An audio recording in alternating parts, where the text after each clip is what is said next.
রাষ্ট্রদূতরা বলে অনেক ক্ষেত্রে যে ডু ইউ থিঙ্ক যে এখানে তো আফগানিস্তান হতে যাচ্ছে বাংলাদেশ, অলরেডি এইটা মানে ইন্টারন্যাশনাল একটা ন্যারেটিভ উঠানো হচ্ছে এবং আমি বেশ কয়েকজন গুরুত্বপূর্ণ ব্যক্তিদের মুখ থেকে এই কথা শুনেছি। জাতিসংঘ মার্কিন যুক্তরাষ্ট্রের প্রভাব ছাড়া অনেক কিছু করতে পারে না।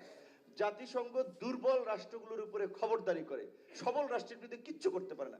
ভারতে কাশ্মীরে এত মানবাধিকার লঙ্ঘন হচ্ছে, কিংবা আমাদের মুরব্বী যে বলে গেলেন যে ফিলিস্তিনে জাতিসংঘের এই মিশন উড়াই দিল, এই মানবাধিকার কর্মী থেকে শুরু করে শরণার্থী, আন্তর্জাতিক গণমাধ্যম আল জাজিরার সাংবাদিকরা মারা যাচ্ছে, সরাসরি গুলিতে মারা যাচ্ছে, সেটা নিয়ে কত কি হইচই হয়েছে। এমনকি যে মানবাধিকারের রক্ষা কবচ যদি আমরা ধরি, এইটার প্রমোটার যারা ধরি ওয়েস্ট, সেই ওয়েস্ট কি করছে আপনার ফিলিস্তিনের প্রশ্নে, কিংবা এই জাতিসংঘের সহ আন্তর্জাতিক সংস্থাগুলোর প্রতিনিধিদের মারছে। সুতরাং এইটা সত্য, পশ্চিমা দেশগুলো মানবাধিকারকে তাদের রাজনীতি, তাদের স্বার্থের টুল হিসেবে ব্যবহার করে। মানবাধিকার একটা ভালো ধারণা, এবং আমি মনে করি ইসলামের সবচেয়ে মানবাধিকারের কথা বলা হয়েছে, প্রতিবেশীর হকের কথা বলা হয়েছে, একটা পশু পাখির হকের কথা বলা হয়েছে, যেটা আমরা মানবাধিকার বলতে পারি। তো ইসলামের চেয়ে মানবাধিকার কথা কেউ বলে নাই, কিন্তু পশ্চিমারা যে ন্যারেটিভে ব্যবহার করে সেটা স্পষ্টতই তাদের রাজনৈতিক স্বার্থে। যেই কারণেই তারা ফিলিস্তিনি শতাব্দীর জঘন্যতম ঘটনা এবং ভয়াবহ মানবাধিকারের লঙ্ঘন হলেও তাদের দেখবেন কোনো আওয়াজ নাই কোনো দেশে। ইন্ডিভিজুয়াল কিছু নাগরিকরা সংগঠন কথা বলছে।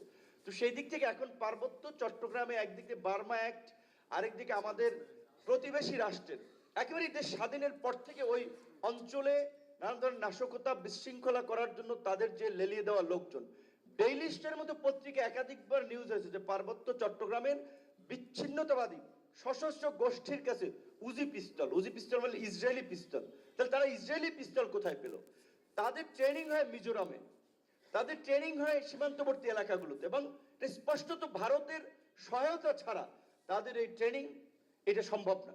এবং সন্তুল আর্মাদের তো আমরা দেখেছি তাদেরকে কিভাবে ভারত পৃষ্ঠপোষকতা করেছে। তো কাজে এই পার্বত্য চট্টগ্রামকে যারা দীর্ঘদিন ধরে স্বাধীন ভূখণ্ড নানান ধরনের বিচ্ছিন্নতাবাদী কর্মকাণ্ড করছে, এখন তাদের বিরুদ্ধে সরকার যখন কোনো অভিযান চালাবে, আমাদের সামরিক বাহিনী একটা অভিযান চালালো, বললো মানবাধিকার লঙ্ঘন হয়েছে, 2 জন মানুষ মারা গেছে, ওই দিক দিয়ে তারা যে গুলি করে আমাদের মানুষকে মারছে, পাহাড়ে যে একটা কলার ছড়ি থেকেও এই যে সন্ত্রাসী গোষ্ঠীগুলো চাঁদা নিচ্ছে, মুরগি থেকে পয়সা নিচ্ছে, এইগুলো নিয়ে বলবে না। তখন আমাদের যখন রাষ্ট্রের পর্যায় থেকে ব্যবস্থা নেবে, তখন তারা এটা নিয়ে কোশ্চেন রেজ করবে, ওইখানে আমাদের একটা বিপদ। তো সেই জায়গা থেকে তবে আমি ব্যক্তিগতভাবে মনে করি, এবং আপনারা সবাই কথা বলেন, সরকার যেটা ভাই বলেছিলেন দুর্বল হওয়ার কারণে তারা ভয় পাচ্ছে। মানে আঞ্চলিক ভাষায় একটা কথা বলে, এখানে নেতাকে বলছে গলাবাজি করতে পারে, জারি দিতে পারে সেই নেতা। তো এখন সরকার এত দুর্বল হওয়ায় সে ওই তার প্রোপাগান্ডা কাউন্টার করার জন্য, কিংবা ইন্টারন্যাশনালি কি লেখা হচ্ছে এই ভয়ে তারা এই মিশনকে আমার যেটা মনে হচ্ছে অনুমতি দিতে চাচ্ছে। কিন্তু তারা এই সরকার কারা চালাচ্ছে? ম্যাক্সিমামই তো বলা চলে প্রো ইউএস পন্থী লোকজন, যারা ইউএস এর বিভিন্নভাবেই সম্পৃক্ত, তাদের এজেন্সি প্রতিষ্ঠান। ডক্টর ইউনূস একজন আন্তর্জাতিকভাবেই একজন লিবারেল ব্যক্তি, তার সরকার মানবাধিকার লঙ্ঘন করবে তার সরকার আমলে, এটা তো তারা সুন্দরভাবে উপস্থাপন করতে পারতো। সেইটা না করে তারা যে বিপদটা ডেকে আনছে, এইটার যত ইতিবাচক দিক থাকুক, তার চেয়ে নেতিবাচক দিক এবং ভয়ঙ্কর দিক আমার কাছে বেশি মনে হচ্ছে। আমি এটা নিয়ে উদ্বিগ্ন।